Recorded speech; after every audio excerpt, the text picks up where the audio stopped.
నారద ముని పిలువగా దేవతలందరూ శేషాచలం చేశారు. స్వామి ఆనది శిరమున దాచి నారద ముని సంకల్పించగా ఈశ్వరుడంతట బ్రహ్మతో కూడి శేషాచలమే అరుదించే.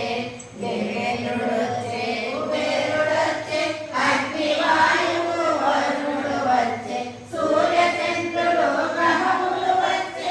స్వామిని చూడక ఆనందముతో శ్రీనివాసుడే ఎదురే వెళ్ళి ఆనందముతో ఆనానికి ఉచితాసనమున కూర్చోబెట్టి కళ్యాణ వార్తను తెలిపెనుగా.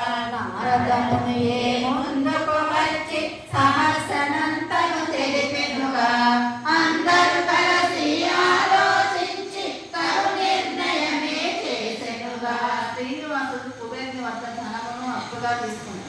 గణపతి అయిన కుబేరుని వద్ద అప్పుగా ధనమును అడిగెనుగా.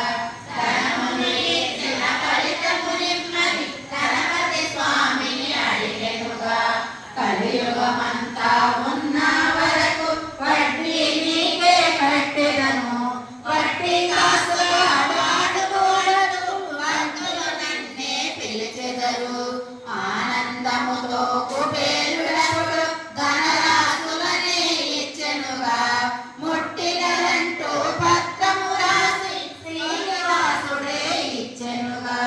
దేవతలందరూ సాక్షిగా ఉండి చేరాలునే చేసెనుగా. నా జన్మే నేడు ధన్యము అంటూ కుబేరుడంతట వెడలెనుగా. శ్రీనివాసుడు పిలువగా విశ్వకర్మ నగరం నిర్మించాడు. రథమును చూసే స్వామి గదిలో కోరిక ఒకటి కలిగెనుగా.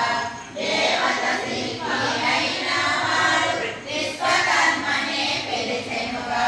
సుందరమైన నగరము ఒకటి నిర్మించమని కోరెనుగా. నారాయణుడి ఆజ్ఞలైనవి విశ్వకర్మయే మొదలు పెట్టి